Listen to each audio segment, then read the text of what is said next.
Bonjour à tous. Nous vous accueillons dans la maison de notre Dieu. Soyez les bienvenus. Nous sommes réunis pour offrir à notre Dieu la louange qui lui est due. Et sans plus tarder, on va démarrer avec ce chant qui dit « Nous entrerons dans ta présence avec des louanges et des danses. Nous sommes dans la joie aujourd'hui pour venir à la rencontre de notre Dieu. Amen. » Sentez-vous libre de vous lever, taper dans les mains. On va se réjouir ensemble. Nous entrerons dans ta présence avec des louanges et des danses. Viendrons louer notre Dieu, car il est grand et glorieux. Il est élevé à jamais, il règne pour l'éternité. Sur un trône de sainteté, de justice et de vérité. Oh, oh, oh, oh, yeah. Alléluia, Jésus-Christ est notre roi. Oh, oh, oh, yeah. Alléluia, Jésus-Christ est notre roi. Tous les peuples de la terre se réunissent autour du Père pour chanter sa fidélité et proclamer sa majesté. Et nous élèverons nos voix pour honorer le roi des rois et adorer de même que Jésus-Christ notre Seigneur. Oh, oh, oh, oh, yeah. Alléluia, Jésus-Christ est notre roi. Oh, oh, yeah. Alléluia, Jésus-Christ est notre roi.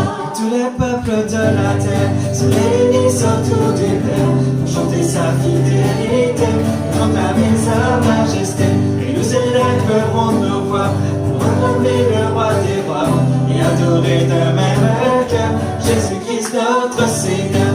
Oh, oh, oh, yeah. Alléluia, Jésus-Christ est notre roi. Oh, oh, oh, yeah. Alléluia, Jésus-Christ est notre roi. Oh, oh, oh, oh, yeah. Alléluia, Jésus-Christ est notre roi. Oh, oh, oh, yeah. Alléluia, Jésus-Christ est notre roi. Amen. Nous avons un roi tout-puissant. Amen. Digne de gloire aujourd'hui. Et c'est pour ça qu'aujourd'hui je lui dirai, lui soit le règne, la puissance pour l'éternité. Amen.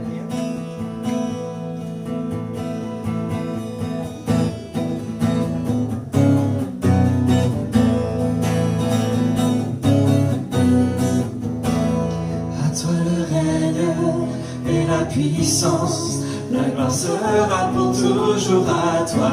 Sur les terres se prosternent devant ton nom glorieux. Les cieux sont ouverts, la mort n'est plus. La gloire sera pour toujours à toi. Rien ne peut dominer la puissance de ton nom. Grand roi des rois, tout l'univers chantera. Seigneur éternel, tu es merveilleux. Tu es merveilleux. Et le cri de la terre sera ta louange. Dieu pour toujours et ta lumière sur nous sera ton nom merveilleux. Car Dieu, la gloire est à toi.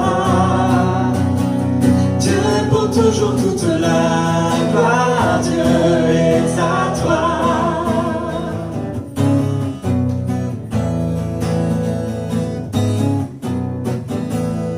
À toi le règne et la puissance, la gloire sera pour toujours à toi. Tous les terres se prosternent devant ton nom glorieux. Les cieux sont ouverts, la mort n'est plus. La gloire sera pour toujours à toi. Rien ne peut dominer la puissance de ton nom. Grand roi des rois, tout l'univers chantera.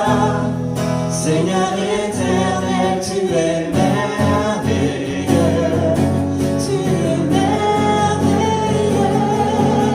Et le cri de la terre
sera ton nom merveilleux, car Dieu, la gloire est à toi.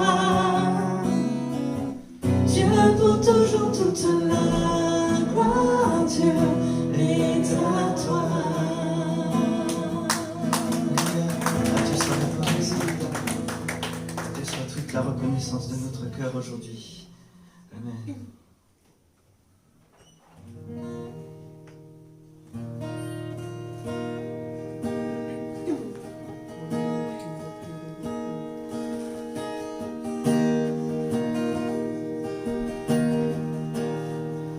Le chant terminé, le rideau retombe, je viens simplement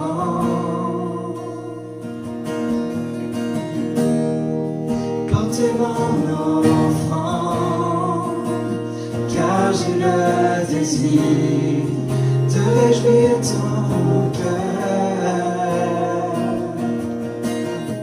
J'apporte plus qu'un beau chant, chanter ne suffit pas pour répondre à ton appel. Les apparences sont trompeuses, tu vois bien au-delà. Oh Dieu, tu sens tout mon cœur.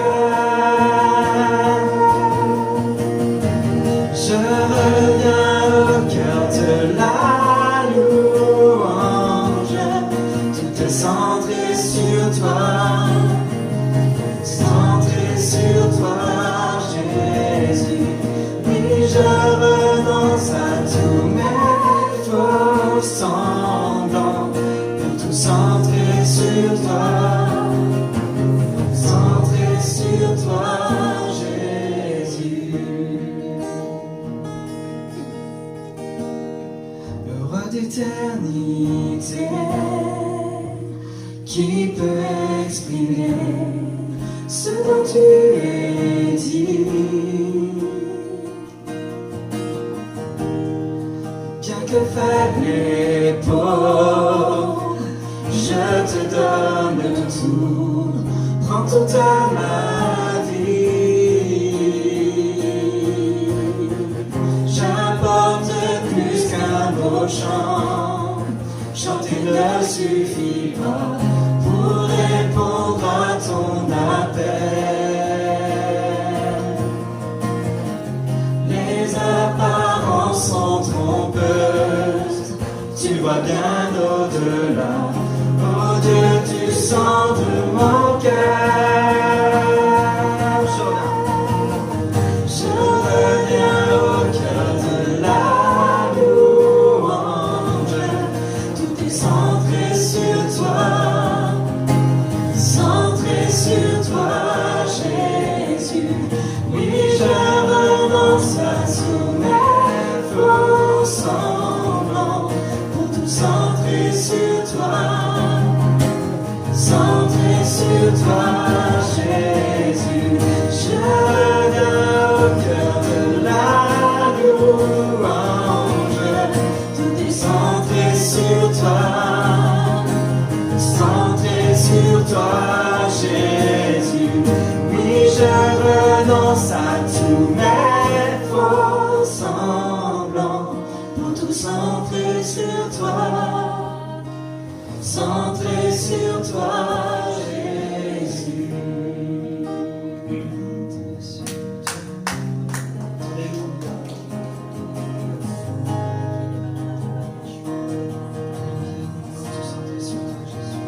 On t'offrir la louange de nos cœurs aujourd'hui, Seigneur mon Dieu. Oui, vraiment, prends tout, Seigneur. Prends tout, Seigneur. Mon cœur t'appartient. Alléluia. Père éternel, merci pour ta grâce ce matin.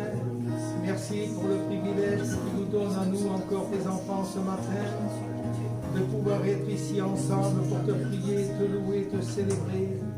Seigneur, merci pour cette semaine passée, cette semaine écoulée, où tu nous as gardés de tout mal, tu nous as gardés de toutes choses.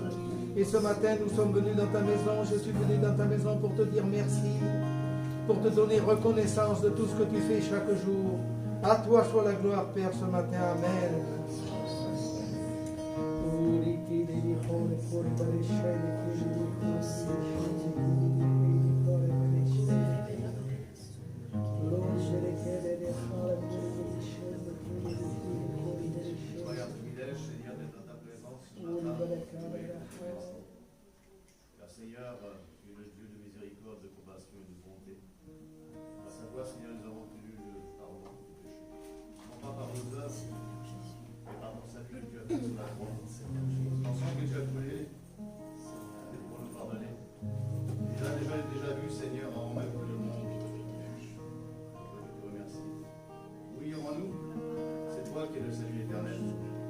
toi, tu nous donnes la joie et la paix par le Saint-Esprit. C'est toi qui nous as promis tant de choses dans le ciel, Seigneur. On peut te remercier ça. Je te remercie parce que tu as fait de nous des enfants. Tu es notre Dieu, mais tu es notre Père. Tu as fait de nous des créatures, mais maintenant nous sommes enfants de Dieu. Et Seigneur, on peut te remercier ça. Au nom de Jésus.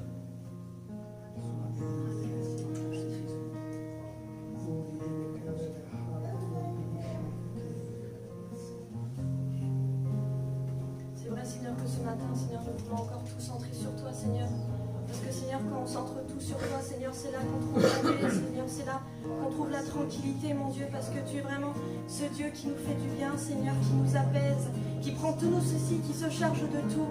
Et merci, Seigneur, parce que tu es encore là ce matin pour nous faire du bien, pour nous parler, Seigneur. Et merci vraiment que tu puisses vraiment être au milieu de nous et nous parler, Seigneur, encore avec puissance, Seigneur. Vraiment, nous sommes là, Seigneur, à soif de toi, Seigneur, soif de t'écouter, soif de t'entendre, Seigneur, soif de recevoir tout ce que tu as encore à nous donner, tous les trésors, Seigneur, que tu détiens et que tu as pour tes enfants, mon Dieu. Amen.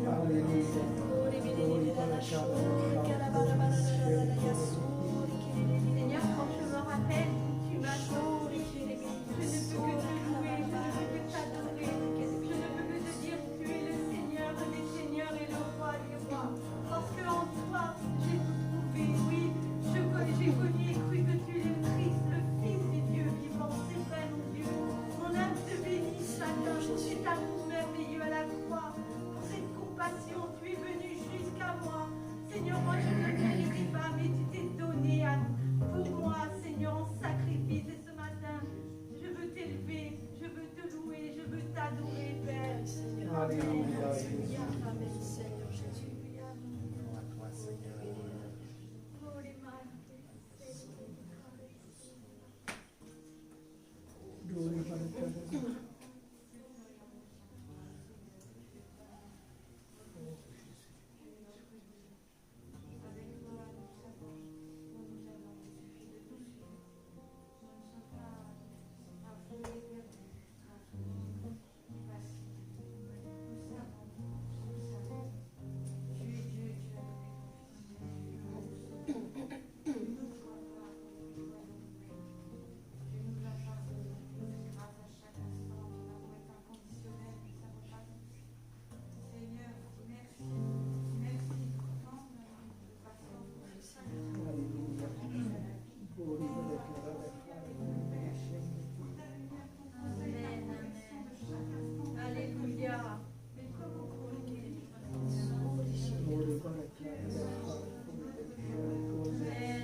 En ta présence, Père, je veux rester.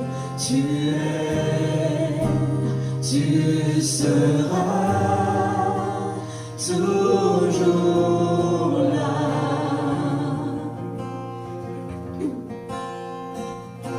Tout contre toi, près de ton cœur, je peux entendre ta voix, Seigneur. Tu es, tu seras toujours là.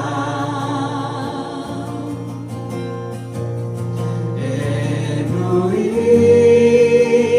devant toi, Éternel.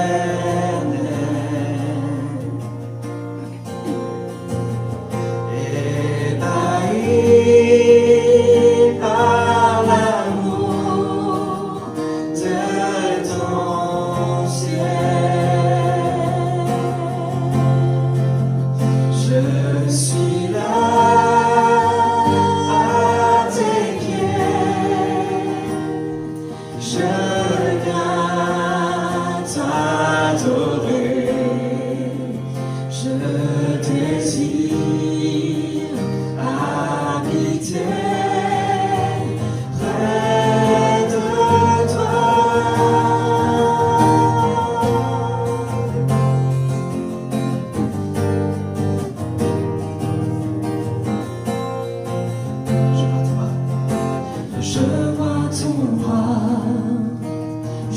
sens ta main, tu me protèges, tu me soutiens, tu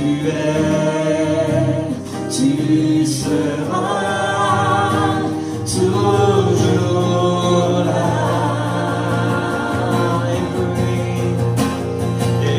Ébloui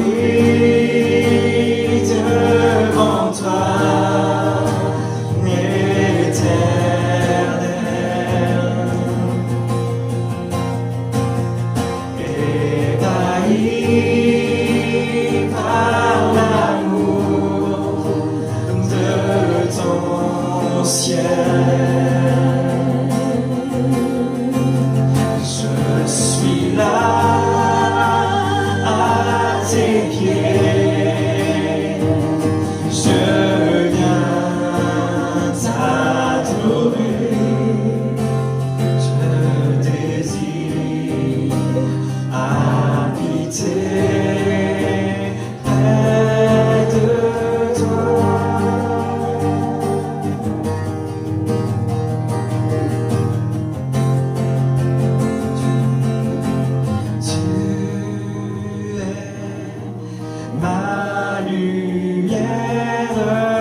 Dieu, pour ce qu'il accomplit dans nos vies.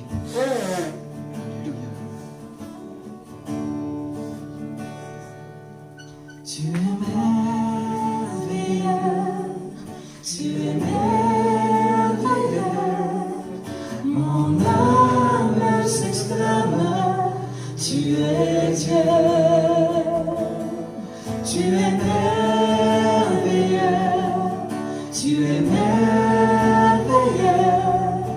mon âme te réclame, oh mon Dieu.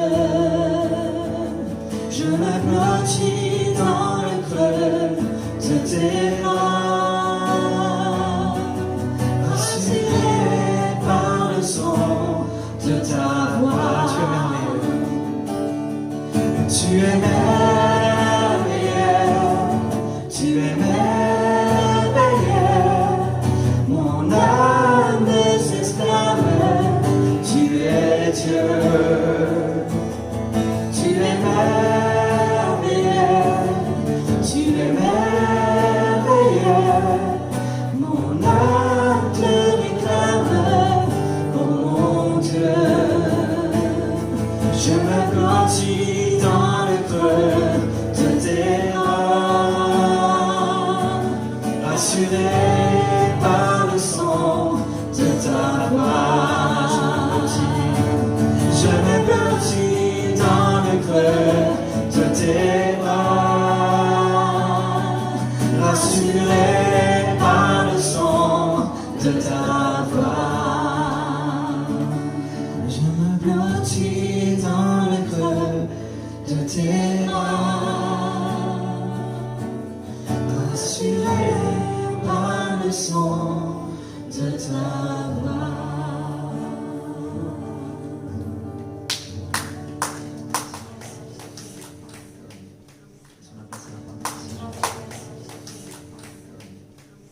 C'est la parole de notre Dieu. Voilà, soyez les bienvenus dans la maison du Seigneur. Amen. Nous sommes toujours heureux, même si c'est le temps des vacances. Mais Dieu n'est jamais en vacances. Alléluia. Et son esprit nous assiste à chaque instant, à chaque moment de notre vie.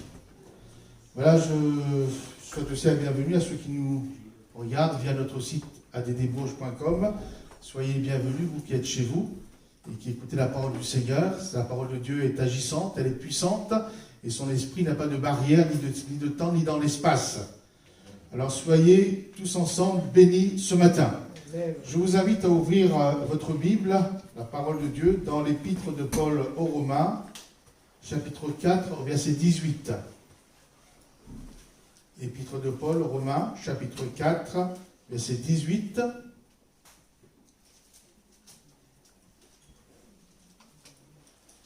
C'est la question d'Abraham.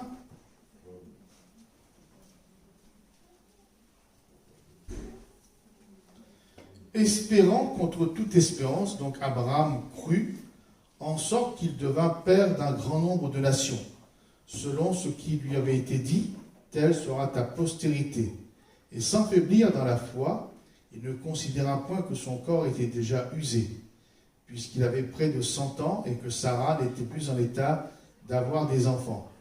Abraham ne douta point par incrédulité au sujet de la promesse de Dieu, mais il fut fortifié par la foi, donnant gloire à Dieu, et ayant la pleine conviction que ce qu'il promet, il peut aussi l'accomplir.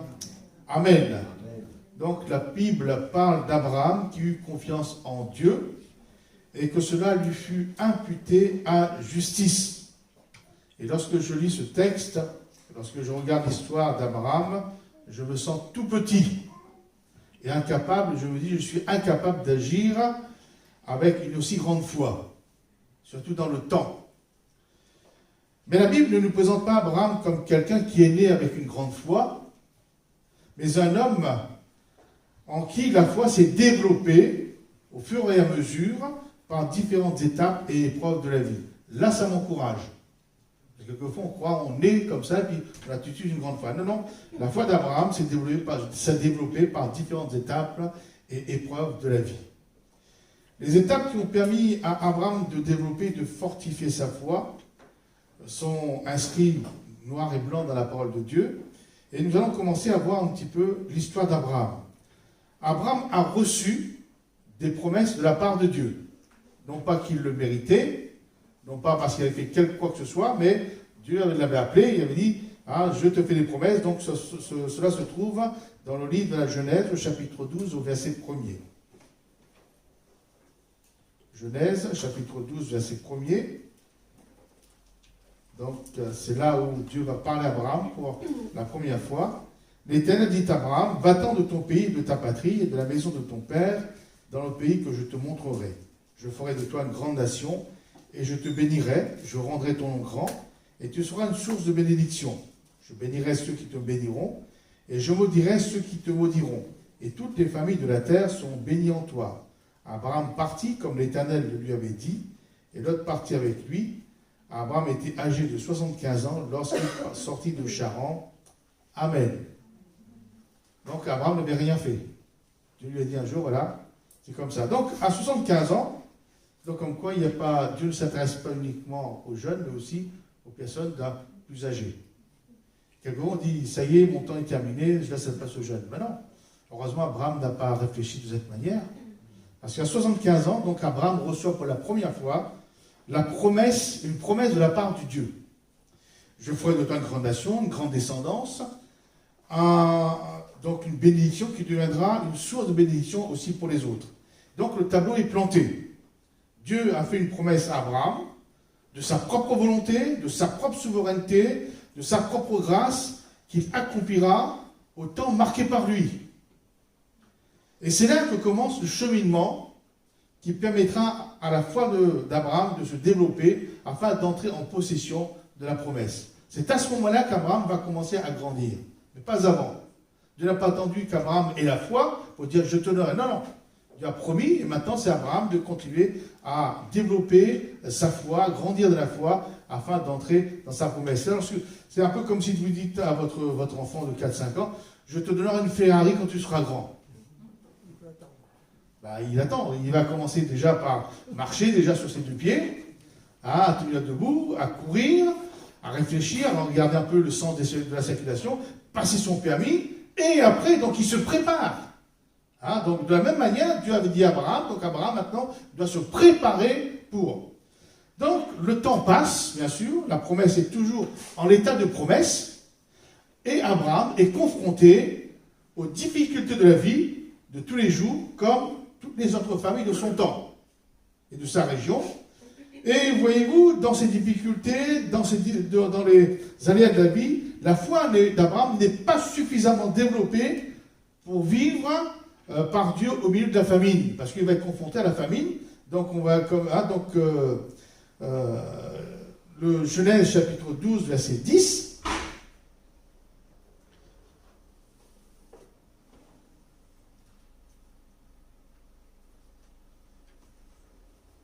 Il y eut une famine dans le pays, Abraham descendit en Égypte pour y séjourner, car la famine était grande dans le pays d'Égypte. Amen. Donc, Abraham est confronté comme tous les autres par la famine. C'est pas parce qu'on est chrétien, qu'on est croyant, qu'on va être... donc, comme on est des terriens, du bien, donc on subit aussi la pollution, on subit tout ce qui se passe, le virus. Sauf que Dieu est avec nous pour nous garder.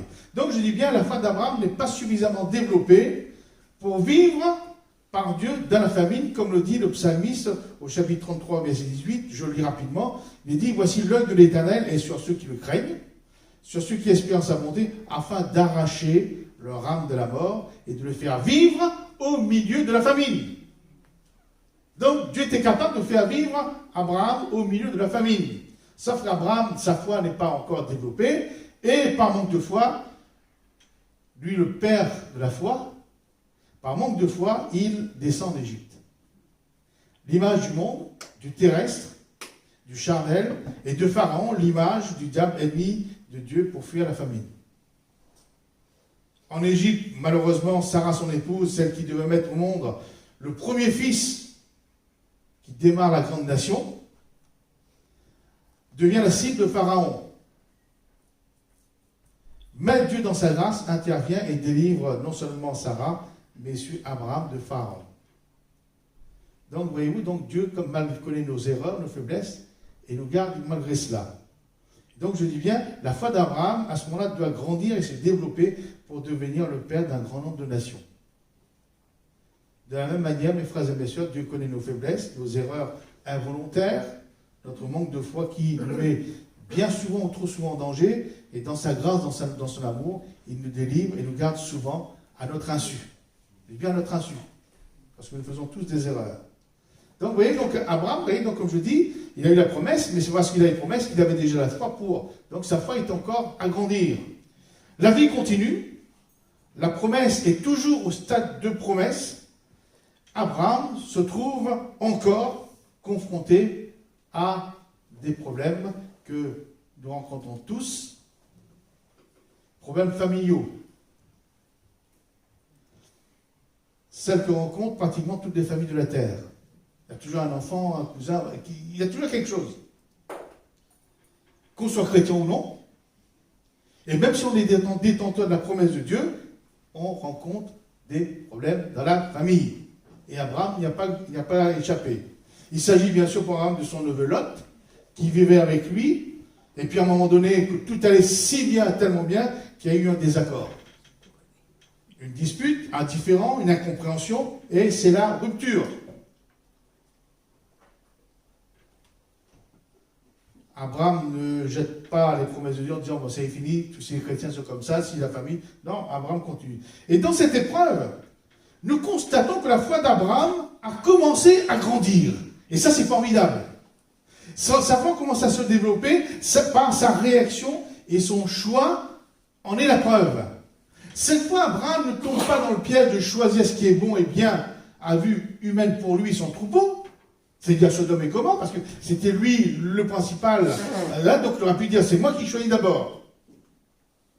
Et vous connaissez que Sodome, c'est Gomorrhe, la ville du péché, la ville de tous les débordements.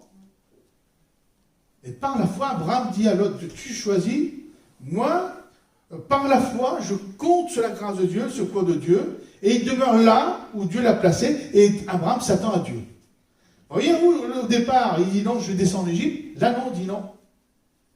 Tu choisis, moi je reste là où Dieu m'a placé. Donc la foi d'Abraham a commencé à grandir un peu. Sa marche avec Dieu commence à devenir à être intéressant.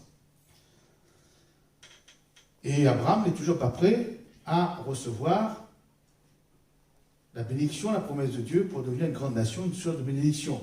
Votre enfant, même à 14 ans, il n'est pas prêt à conduire une Ferrari.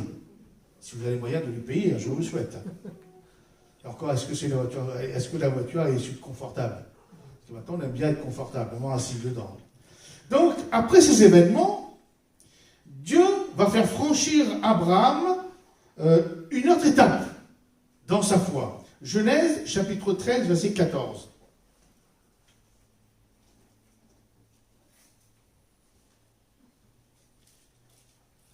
L'Éternel dit à Abraham, après que Lot se fut séparé de lui, donc après difficultés familiaux, lève les yeux et du lieu où tu es, regarde vers le nord et le midi, vers l'orient et l'occident, car tout le pays que tu vois, je le donnerai à toi et à ta postérité pour toujours.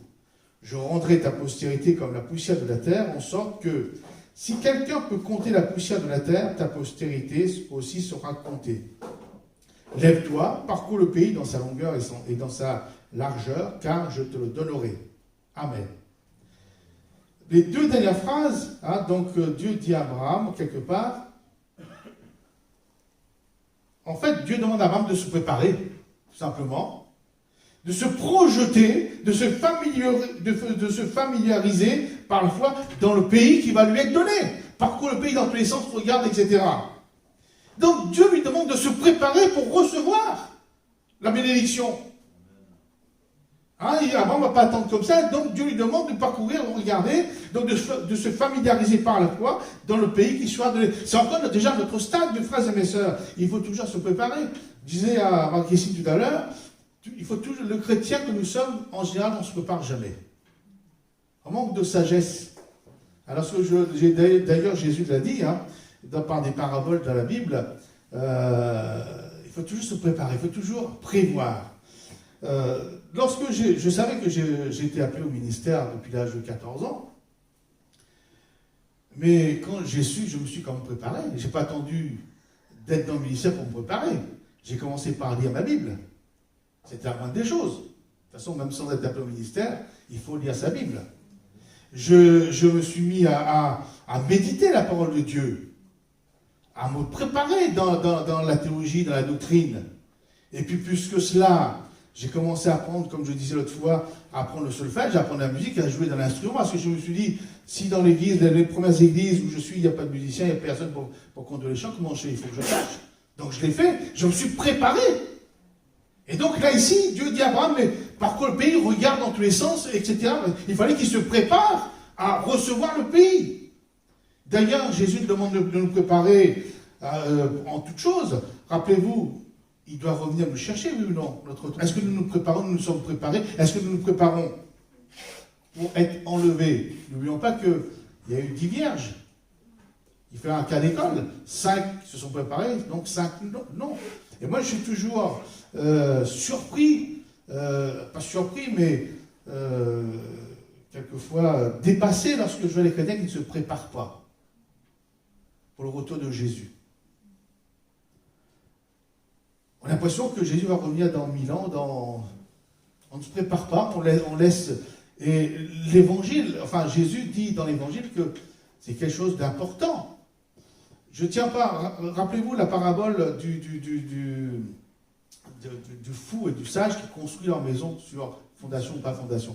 Juste un peu avant, Jésus dira, mais quelqu'un dira... Seigneur, n'avons-nous pas prié en ton nom? N'avons-nous pas fait des miracles en ton nom? N'avons-nous pas proposé? Et Jésus dira, mais sortez, je ne vous ai jamais connu. Ce sont bien les chrétiens qui prophétisent. Ce sont bien les chrétiens. Et pourtant, on va avoir le don de prophétie. Ce sont bien les chrétiens qui prient. Donc Jésus dit, mais non, je ne vous ai jamais connu. C'est-à-dire que ces gens-là ne se sont jamais préparés. Tout en étant chrétiens, ne se sont jamais préparés. Et moi, je vois ici, dans la simplicité de la Bible, Dieu demande à Abraham de se préparer, de se familiariser, de se projeter par la foi. Bien sûr, il n'a pas encore, mais par la foi, parce qu'Abraham savait que Dieu allait donner. Donc Dieu lui demande de se préparer pour recevoir, ne pas être surpris. Très bon, les serpents, on ne sait plus quoi faire. Non, il faut bien se préparer, il ne faut pas de gaspillage dans la bénédiction de Dieu. Donc, après cela, lorsque Dieu va demander à Abraham de se préparer, eh bien, Abraham va continuer cette préparation seul, il va se former, il va s'entraîner à devenir une source de bénédiction déjà. Donc Dieu lui avait dit déjà, tu deviendras une source de bénédiction. Mais il n'a pas attendu la promesse, que la promesse de Dieu se réalise pour se préparer et se former. Pour sa famille, une source de bénédiction pour sa famille. Genèse, chapitre 14, verset 14.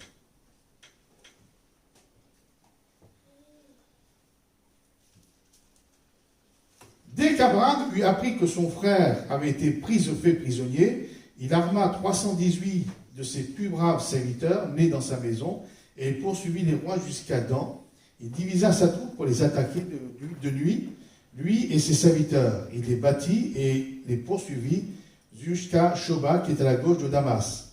Il ramena toutes les richesses, il ramena aussi Lot, son frère, avec ses biens, ainsi que les femmes. Amen. Donc Abraham va combattre et délivrer son neveu Lot, qui avait été emmené captif par les rois, par des rois. Et nous voyons aussi que Abraham devient une source de bénédiction, non seulement en délivrant Lot et sa famille, mais aussi en rendant à Lot et à sa famille tous les biens qui avaient été pris par le roi. Il devient une source de bénédiction. Personne ne lui a demandé, mais comme Dieu lui avait demandé de se préparer au départ, donc il s'est dit, moi aussi, je vais me préparer, je vais m'entraîner à devenir une source de bénédiction pour ma famille, donc pour Lot. Et c'est vrai que il sera encore une source de bénédiction pour Lot lorsqu'il intercédera pour la ville de Sodome et de Gomorrhe, mais arrêtez pas là, parce qu'il va demander que Dieu ne détruise pas la ville s'il y avait 10 justes, etc., etc. Donc il devient une source de bénédiction, même si, lui, personnellement, n'avait pas reçu encore la promesse, la bénédiction de la promesse de Dieu. Abraham va aussi se former, s'entraîner à devenir une source de bénédiction pour l'œuvre de Dieu. Genèse, chapitre 14, verset 17.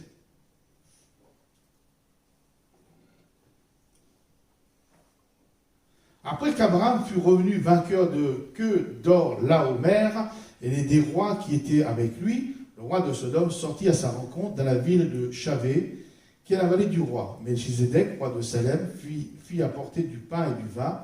Il était sacrificateur du Dieu Très-Haut. Il bénit Abraham et dit, béni soit Abraham par le Dieu Très-Haut, maître du ciel et de la terre. Béni soit le Dieu Très-Haut, qui a livré tes ennemis entre tes mains. Et Abraham lui donna la dîme de tout. Amen. Donna Abraham la dîme de tout à Melchizedek, donc qui est ici l'œuvre, qui est ici l'image, le symbole de Jésus.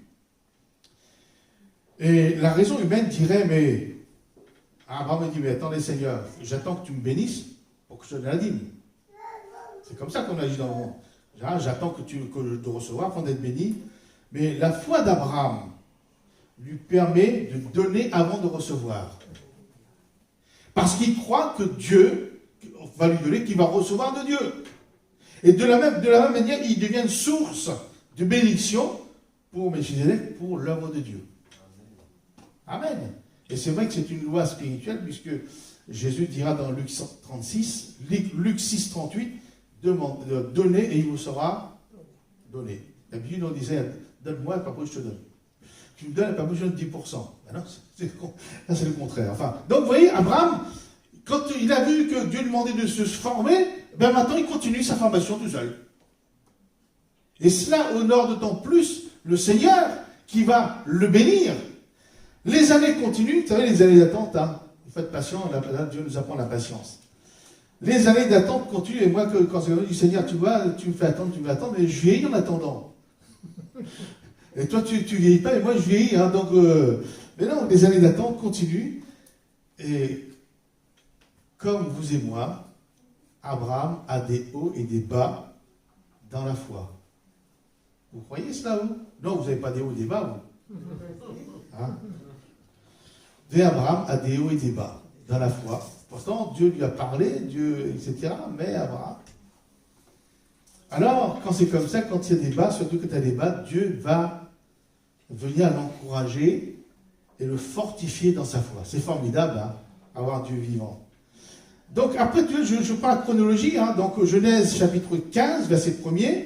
Donc, comment Dieu va l'encourager, Abraham, hein, parce que, voilà, à un certain moment, Seigneur, je suis patient, mais bon, il y a des limites, je n'en peux plus. Et voilà, donc Dieu va intervenir. Genèse 15, verset 1er. Après ces événements, vous voyez, donc c'est la chronologie. Hein, c'est normalement, on dit, Seigneur, mais là, j'ai fait des progrès. Hein. J'ai avancé, mais alors j'attends toujours. Hein, que ça ne vient pas, la bénédiction. Regarde le temps passé, là, je me suis formé, etc. Puis ça ne vient toujours pas, on est fatigué. Et donc, après ces événements, la parole de l'Éternel fut adressée à Abraham dans une vision. Et il dit, Abraham, ne crains point. C'est que sa foi n'était pas là encore. Hein. Il avait baissé dans la foi. Hein. Normalement, quand on a la foi, on va. Et Dieu lui dit, Abraham, à lui, pas à un autre, hein, ne crains point, je suis ton bouclier, ta récompense sera très grande. Abraham répondit, Seigneur éternel, que me donneras-tu? Il avait oublié que Dieu avait dit, je ferai de toi une grande nation, je te bénirai. Vous voyez, la mémoire de l'homme et de la femme. Quand on est découragé, on oublie ce que Dieu nous a dit. Hein, il va dire, Seigneur éternel, que me donneras-tu? Je m'en vais sans enfant. Ben oui, il devait devenir le père de grandes nations. Et lui, il va dire, ben, Seigneur, je n'ai pas d'enfant. Et l'héritier de ma maison, c'est Eliezer de Damas. Abraham dit, voici, tu ne m'as pas donné de postérité, celui qui est né dans ma maison sera mon héritier. La parole de l'Éternel fut adressée ainsi. Ce n'est pas lui qui sera ton héritier, mais c'est celui qui sortira de tes entrailles qui sera ton héritier. Et après l'avoir conduit dehors, il dit, regarde vers le ciel et compte les étoiles, si tu peux les compter. Et il lui dit, telle sera ta postérité. Abraham eut confiance en l'Éternel, à nouveau, sa foi, c'est vrai que Dieu se manifeste, alors la foi revient. Donc je regarde, Abraham eut confiance en l'Éternel, qui le lui imputa à justice. Amen. Mes frères et mes sœurs, tu as reçu voire des promesses de la part de Dieu. Et cette promesse, peut-être que tu l'attends depuis quelques semaines. Ça va, c'est pas encore trop long. Quelques mois, bon, pas encore. 1 an, 2 ans, 10 ans, 15 ans, 20 ans, 30 ans. Et le temps d'attente use non seulement le corps, mais use aussi le spirituel, use aussi la foi. Et bien sûr, cela entraîne des moments de doute, comme Abraham, et de crainte. Vous voyez, donc on dit Abraham, le père de la foi, mais il a appris. C'est pour ça, lorsqu'on lit le père de la foi, il faut se remettre dans le contexte. Il a appris, il a subi des échecs, mais il a avancé par la grâce du Seigneur. Alors, on dit, dans le moment de doute et de crainte, est-ce que la promesse de Dieu vont-elles réellement se réaliser? On doute de la puissance de Dieu quelque part. Ou alors, on dit, mais est-ce que je ne me suis pas trompé? C'était peut-être pour quelqu'un d'autre la promesse. Est-ce que vraiment c'était à moi que Dieu s'est manifesté ce jour-là? Et les doutes et la crainte surgissent dans les cœurs parce qu'il y a une différence entre la promesse de Dieu, ce que Dieu nous a dit, et ce que l'on vit actuellement. Il y a un décalage. Et c'est pas ça que la crainte et les doutes arrivent. La promesse pour Abraham, c'était une grande descendance. Lui, il est arrivé à un âge avancé, pour dire un âge certain, et sa postérité s'élève à 0 enfant. La descendance veut dire qu'il y a des ans, pour moi, un enfant, déjà un fils, et lui, rien. La promesse d'un grand pays, et cependant, comme lieu d'habitation, il y avait des tentes. En général, les tentes, c'est pour le camping, parce qu'on reste là quelques jours, 1 semaine, 2 semaines en vacances, mais quand c'est à nous, on a un terrain, on construit les choses, mais lui, pareil, le pays n'était pas lui, donc il ne construisait rien du tout. Donc, une grande différence entre les promesses de Dieu et la situation dans laquelle il se trouve, une différence entre le projet de Dieu et sa réalité à lui, qui vit tous les jours. Et nous aussi, parfois, nous représentons comme cela. Nous disons, Seigneur, mais tu m'as promis ici, puis on regarde ce que je suis. Alors le doute commence dans notre esprit, dans notre raisonnement, notre conception. Là on dit, mais Seigneur, j'ai peut-être fait quelque chose de mal. Je me suis trompé. Et Dieu le sait, et le voit, et c'est pour cela que Dieu ne veut pas qu'Abraham plonge complètement, et Dieu va vers lui en disant, ne crains point. Et ce matin, je crois que Dieu nous dit, à nous, ne crains point. Amen. Plus que de dire ne crains point, Dieu va marquer l'esprit d'Abraham pour qu'Abraham ne doute plus. Et nous avons lu qu'après avoir dit ne crains point, Dieu conduira Abraham dehors. Et en dehors de la tente, et il dit regarde le ciel, compte les étoiles, si tu peux les compter. Et il lui dit telle soit ta postérité. Abraham eut confiance en l'Éternel qui le lui imputa à justice. En réalité, Dieu invite Abraham à sortir dehors, à sortir de sa tente. C'est-à-dire à ce qu'il voit, à ce qu'il était habitué. C'est vrai que dans la tente, on voit le ciel, il paraît très bas, hein, dans une tente. Hein. Il appelle à sortir de ses raisonnements, à sortir de ses habitudes, à sortir de ses doutes. Et c'est vrai que la tente, c'est une sorte de sécurité. On s'est habitué. Je suppose qu'Abraham, incidemment, il s'est habitué, il était tellement habitué à vivre sans enfant qu'il a dit, mais de toute façon, c'est mon serviteur, là, Eliezer, qui sera mon héritier. Il s'est habitué, il s'est arrangé sa petite vie. Mais Dieu lui dit à Abraham, sors de là, sors de ce raisonnement, va dehors et regarde dans le ciel. Et je crois que ce matin, c'est aussi un appel de Dieu pour nous, mes frères et mes sœurs. Parce que souvent, nous sommes habitués à notre vie. Nous sommes habitués à vivre hors de la promesse de Dieu. Que cette promesse ne se réalise pas. Alors on s'est fait sa vie, on s'est fait son petit monde. Et ce petit monde devient comme une prison qui nous empêche de voir en réalité la réalité de Dieu pour notre vie.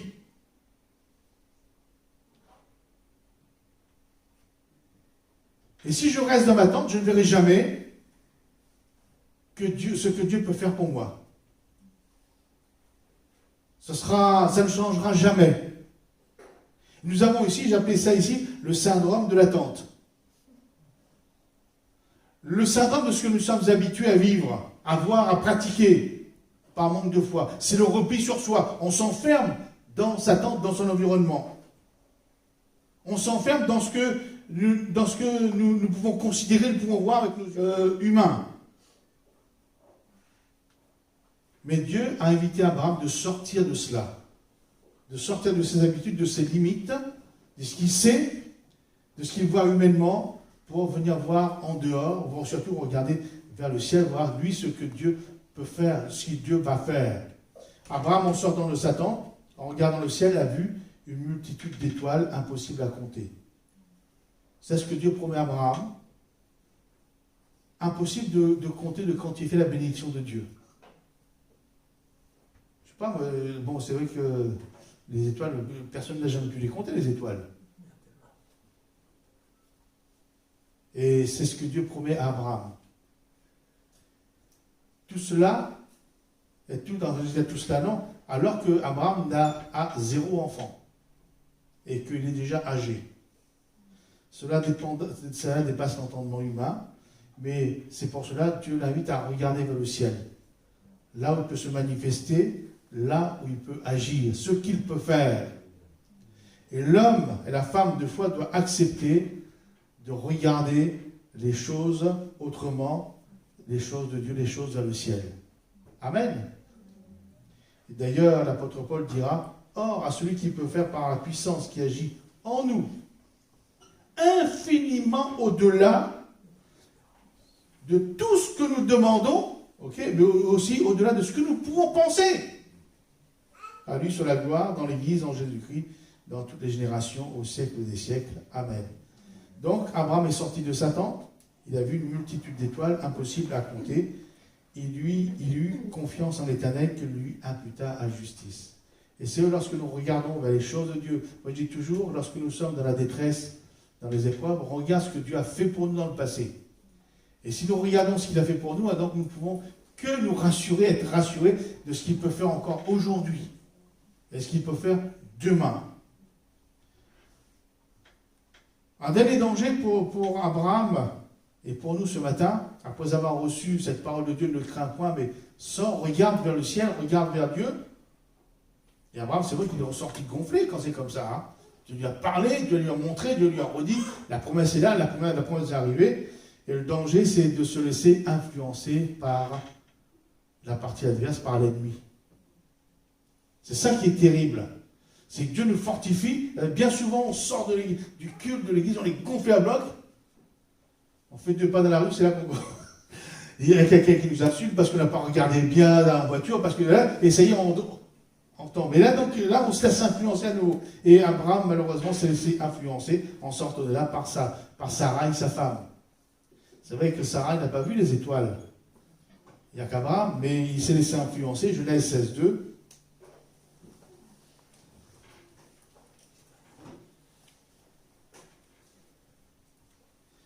Sarah dit à Abraham, « Voici, l'Éternel m'a rendu stérile. Viens, je te prie, vers ma servante. Peut-être aurai-je par elle des enfants. » Abraham écouta la voix de Sarai. Alors Sarai, femme d'Abraham, prit Agar, l'Égyptienne, sa servante, et la donna pour femme à Abraham, son mari. Après qu'Abraham eut habité 10 années dans le pays de Canaan, il alla vers Agar et elle devint enceinte. Amen. Vous voyez la foi d'Abraham, la foi de l'homme et de la femme. Même quand on peut se laisser influencer, malheureusement. Mes frères et mes sœurs, donc ça, je préfère... Donc, Abraham, ça s'est passé pour lui. Dieu a fait grâce quand même, mais bon. Mais Dieu a fait grâce, mais il y a les conséquences jusqu'aujourd'hui. Le peuple juste le paye. Mais attention de se laisser influencer lorsque nous avons reçu une parole de Dieu. Ne crains point. Sors, regarde vers le ciel. Je vais agir. Alors moi je dis, laissons agir Dieu comme il veut, quand il veut et comme il le veut. Ne précipitons pas les choses, n'interférons pas dans les actions de Dieu en pensant l'aider. Ne nous laissons pas influencer par même un pseudo-conseil spirituel, d'un frère, d'une sœur. On dit toujours les conseillers ne sont pas les payeurs. Et finalement, ce que Dieu avait promis à Abraham, il l'a réalisé. Genèse 21, verset 1er.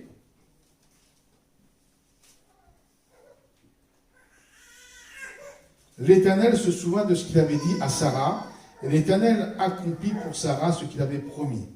Sarah devint enceinte et elle enfanta un fils, Abraham, dans sa vieillesse, au temps fixé dont Dieu lui avait parlé.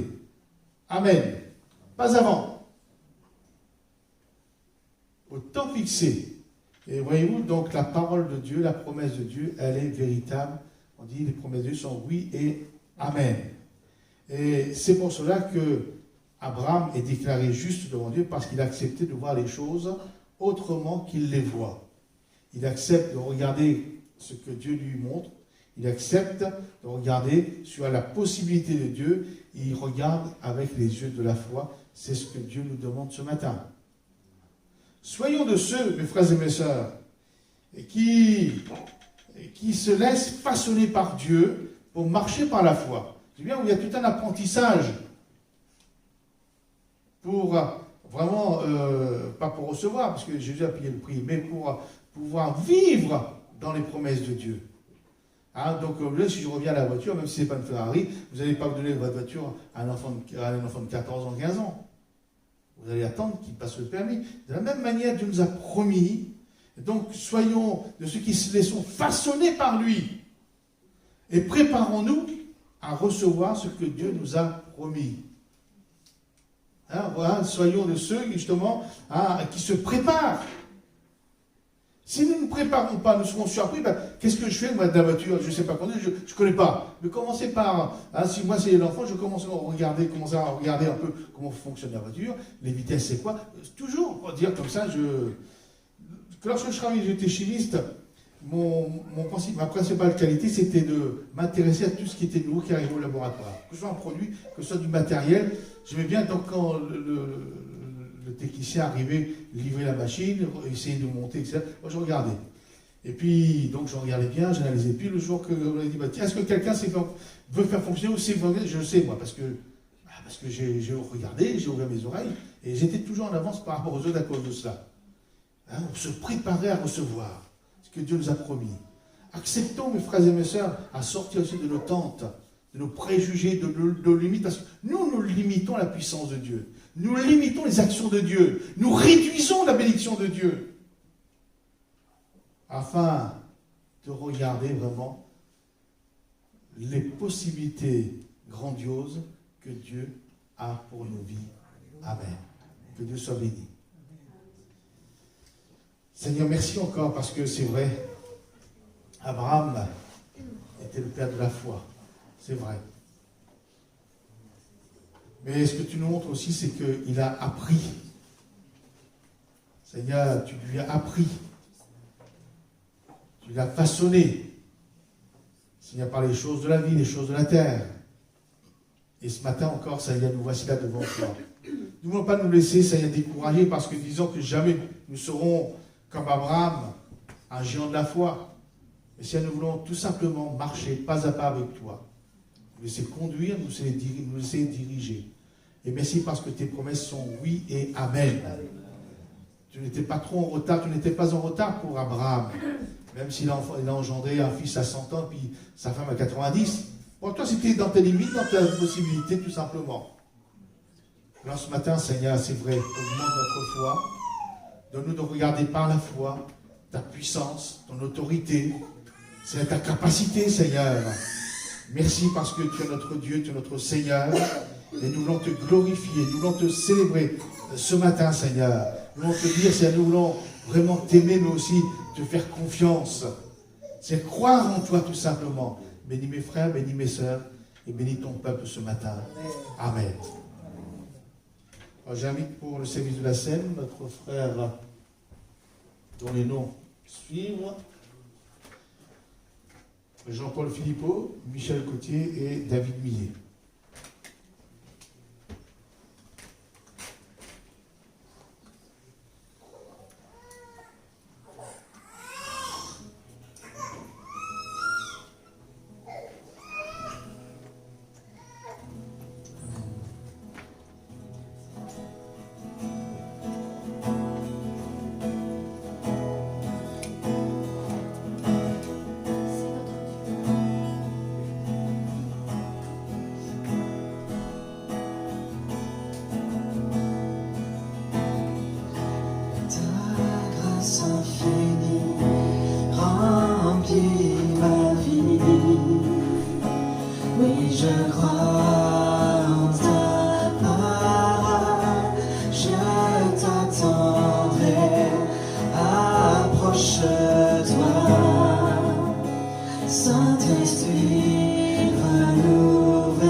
Je me prosternerai, je me prosternerai et je t'adorerai.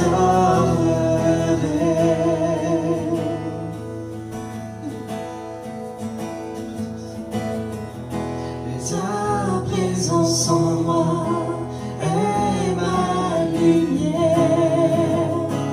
Par la force de ta parole, tu me restaures, tu me rachètes, et ton esprit me libère.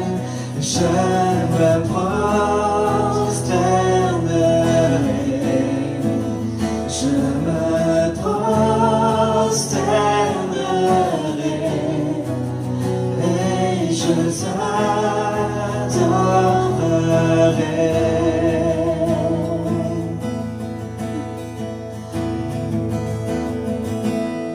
Car tu as choisi de tout donner en offrant ta vie sur cette croix.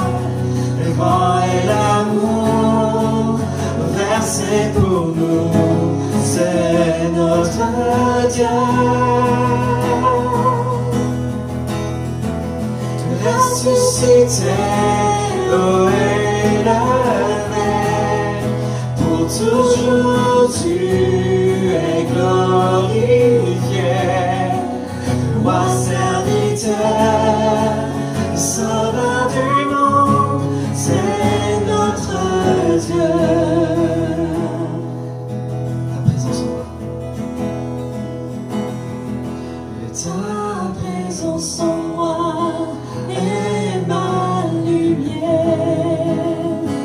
Par la force de ta parole, tu me restaures, tu me rachètes, et ton esprit me libère. Je me prosternerai, je me prosternerai et je t'adorerai.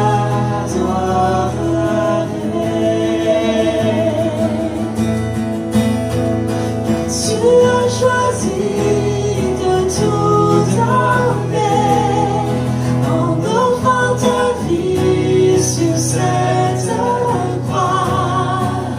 Grand est l'amour versé pour nous, c'est notre Dieu. Ressuscité, haut élevé, pour toujours tu es glorifié. Roi serviteur, sauveur du monde, c'est notre Dieu. Dernière fois, tu as choisi de tout donner en offrant ta vie sur cette croix. Grand est l'amour versé pour nous, c'est notre Dieu. Ressuscité, haut élevé, pour toujours tu es glorifié.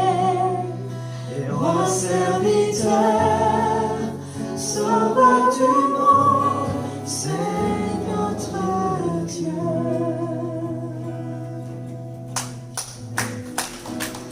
Dans quelques versets de la parole du Seigneur, ce que dit l'apôtre Paul, car j'ai reçu du Seigneur ce que je vous ai enseigné, c'est que le Seigneur Jésus, dans la nuit où il fut livré, prit du pain et après avoir rendu grâce, le rompit et dit, prenez, mangez.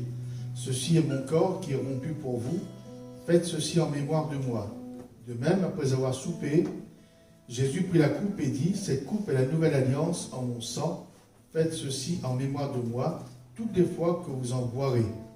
Car toutes les fois que vous mangez ce pain et que vous buvez cette coupe, vous annoncez la mort du Seigneur jusqu'à ce qu'il vienne. Amen. Donc maintenant nous sommes sur la nouvelle alliance, l'alliance de la grâce, de l'amour de Dieu, du pardon de Dieu, de la bienveillance par Jésus. Et c'est vrai que Jésus est mort sur le bois de la croix pour cela, mais il est ressuscité, il est vivant. Et si nous, ce matin nous prenons le pain et le vin, c'est en mémoire de ce qu'il a fait pour nous sur le bois de la croix, mais aussi dans l'espérance de son retour jusqu'à ce qu'il revienne. Et nous croyons que le Seigneur ne tarde pas à venir. Là, c'est notre frère Philippot qui demande au Seigneur de bénir les éléments de la scène. Oui, merci Père Céleste, par ta grâce, nous sommes rachetés à travers Jésus-Christ. Merci Jésus-Christ pour la croix qui est donnée à la croix pour nous racheter à un grand prix. Merci pour ces saints éléments, Seigneur, que tu bénis. Au nom de Jésus-Christ, Amen. Amen. Voilà, mes frères et mes sœurs, vous qui êtes baptisés par immersion, vous pouvez vous lever pour participer au pain et au vin et louer le Seigneur, élever son nom, bénir son nom pour ce qu'il a fait, pour ce qu'il fait et pour ce qu'il fera.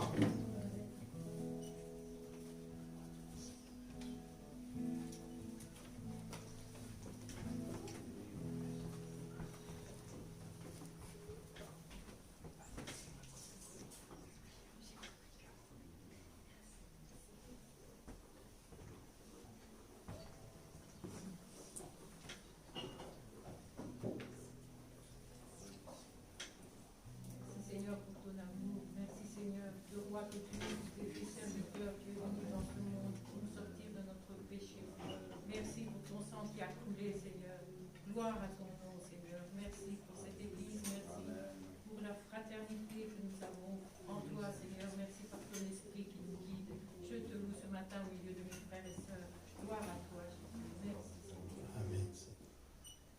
Voilà, bénissons le Seigneur, ils vont nous voir, n'ayons pas peur.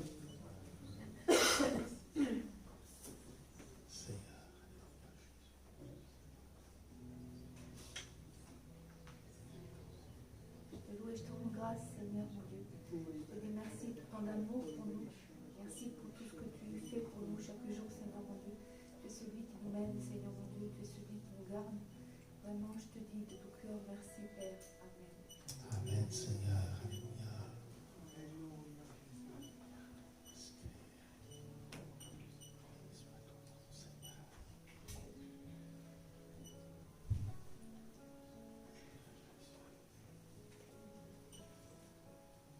Là que quelqu'un d'autre élève sa voix. Seigneur, c'est une joie de t'appartenir, Seigneur. Merci pour la parole que tu nous as enseignée. Merci pour cette parole que tu nous as fait connaître un jour, Seigneur. Tu nous as fait connaître ton amour, Seigneur. Cet amour inconditionnel. Cet amour si grand, Seigneur. Nous ne méritons pas, c'est vrai, mais tu nous l'as donné gratuitement, Seigneur. Alors je veux vraiment te louer ce matin, t'élever, te rendre grâce pour tout, Seigneur. Ce don gratuit, cette vie que tu m'as donnée, que tu nous as donnée, Seigneur. Je veux glorifier ton nom, Seigneur, élever ton nom parce que tu es vraiment digne, Seigneur. Oui, à toi toute la gloire, Jésus. Bénis chacun de tes enfants, Seigneur. Bénis les familles, Seigneur. Qu'à toi revienne toute la gloire, Jésus. Amen, Seigneur. Alléluia, Jésus. Béni soit ton nom, Seigneur.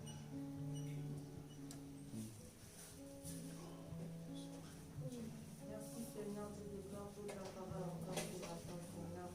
Tu nous as promis plein de promesses, Seigneur, et nous croyons ce matin que tu vas l'accomplir, Seigneur. Et pour cela, je te dis merci.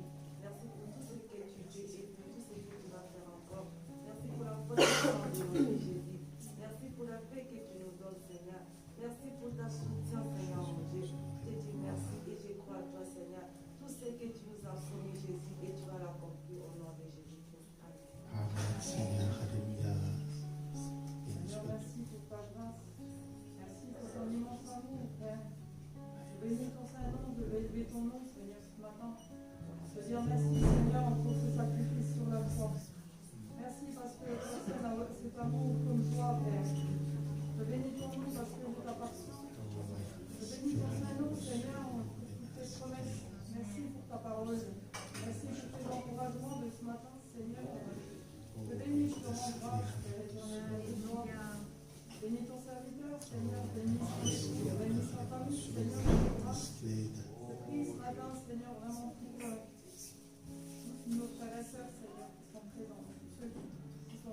partout, Seigneur, en ton nom, Père. Je te bénis, je te rends grâce. Bénis les malades, Seigneur, aussi, que les remèdes de ta grâce ce matin, afin que tu visites aussi, Seigneur. Fais grâce par la puissance du Saint-Esprit. Au nom de Jésus, merci, Seigneur, pour ce que tu vas encore accomplir dans chacune de nous. Donne-nous, Seigneur, toujours cette foi en toi, Père, afin qu'on puisse toujours s'assembler en ton nom, Père. Amen, Seigneur. Merci, mon Seigneur. Amen. Amen, Seigneur Jésus. Alléluia. Que ton nom soit glorifié, Seigneur. Que ton nom soit exalté. Éternel, c'est vrai que parfois je ne te comprends pas. Il y a des choses, des fois, sur Internet qui m'échappent de mon intelligence. Mais tu as placé une langue universelle et c'est ton amour. Merci, Père éternel, parce que tu transformes. Amen. Amen, Seigneur. Gloire à toi, Jésus. Gloire à ton nom, Seigneur. Ce point, Seigneur, qui nous prépare à des préparations qui peut durer des mois et des semaines. Mais ces plans, Seigneur, qui peut durer longtemps, Seigneur. Ces plans qui sont parfaits, qui nous donnent le bonheur parfait, Seigneur. Et ces plans, Seigneur, on attend peut-être longtemps. Toutefois, Seigneur, on a des ça. Mais Seigneur, c'est en remontant notre foi avec toi, Seigneur, que ces plans sont plus glorieux à tes côtés, Seigneur. Alors, Seigneur, bénis.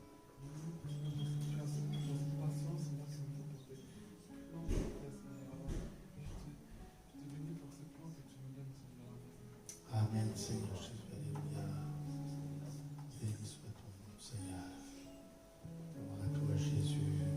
Merci pour ce message qui nous exhorte, qui nous fait du bien, Seigneur. À travers ta parole ce matin, bénis ton serviteur, sa famille, Seigneur. Bénis aussi les personnes autour de lui, Seigneur, qui font des mains, afin qu'ils soient bénis encore, qu'ils soient toujours serviables, afin qu'ils puissent être bénis. Que la parole puisse être prêchée avec sérénité, avec l'amour, Seigneur. Que rien ne se passe par amour. C'est aspect, comme tu as dit, vertu. Et Seigneur, tu sais qu'il t'aime, alors si tu retournes tes mains, fais grâce, qu'il puisse avoir des bénédictions à travers sa parole, Seigneur, mon Dieu, au nom de Jésus.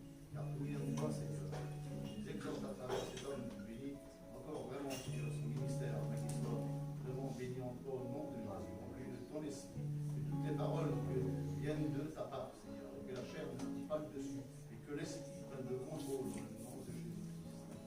Amen. Amen. Voilà, nous chantons un cantique pendant le temps de nos offrandes. Notre frère David Millet, Michel Gauthier. Nous sommes libres en Jésus. Amen.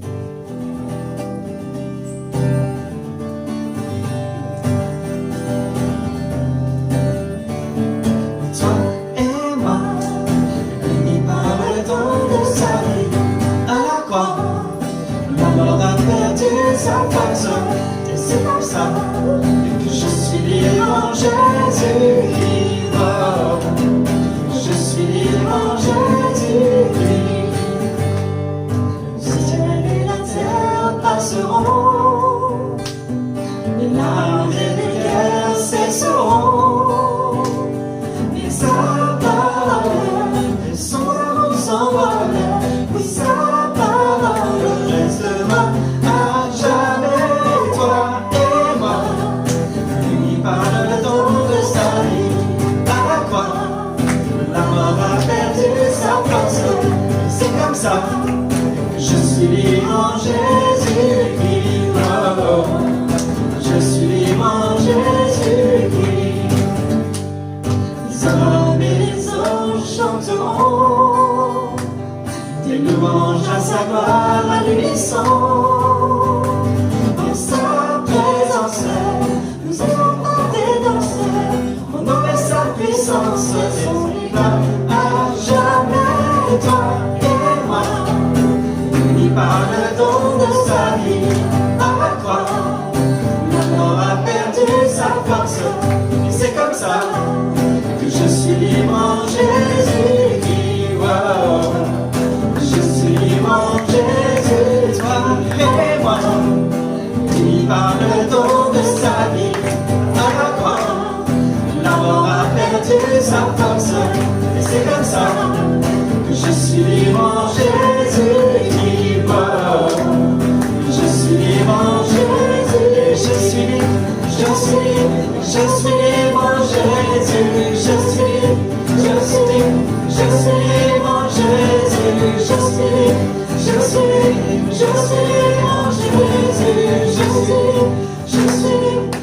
suis libre en Jésus-Christ.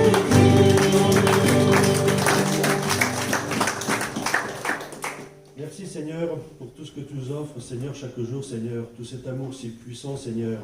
Seigneur, je te remercie de bénir toutes ces offrandes, Seigneur, et que ton Église grandisse, Seigneur. Merci Seigneur pour cette journée, Seigneur, dans le nom de Jésus. Alléluia. Amen. Voilà quelques annonces avant de terminer par un cantique de joie, de louange, de reconnaissance et de victoire. Donc le programme habituel de la semaine prochaine, donc mardi à Saint-Amand, 18h30, mercredi 18h30 à Vierzon et bien sûr vendredi à Bourges à 18h30 pour la réunion de prière. Et dimanche prochain, donc les deux annexes seront réunies à la l'église mère, donc ici à Bourges, à 10h pour le culte commun. Donc je crois que c'est tout. Donc, voilà, donc le mariage de Timothée, donc le 28 à 14h30. Avec le Covid, c'est pas sûr. Comment? Oui, le 21, oui. Et puis j'ai un mariage aussi à célébrer dans cette salle le 21 à 15h, donc samedi prochain. Donc voilà. Donc le Seigneur bénisse ces couples qui s'unissent sous son regard. Donc voilà, donc je vous souhaite un bon dimanche et à bientôt. Donc en attendant, je chante un dernier cantique. Alléluia. Dernier cantique de joie, je veux vivre et marquer mon temps pour Jésus. Tout ce qu'il a fait pour nous. Je veux vivre et marquer mon temps pour Jésus. Élever à chaque instant dans ma génération son nom. Je veux vivre et marquer mon temps pour Jésus. Élever à chaque instant dans ma génération son nom. Portez bien haut le flambeau, l'étendard de vérité, la grandeur de notre héros, ce qu'il a fait pour nous sauver. Je veux vivre et marquer mon temps pour Jésus, élever à chaque instant dans ma génération son nom. Je veux vivre et marquer mon temps pour Jésus, élever à chaque instant dans ma génération son nom. Portez bien haut le flambeau, l'étendard de vérité, la grandeur de notre héros, ce qu'il a fait pour nous sauver. Je veux vivre et marquer mon temps pour Jésus, élever à chaque instant dans ma génération son nom. Je veux vivre et marquer mon temps pour Jésus, élever à chaque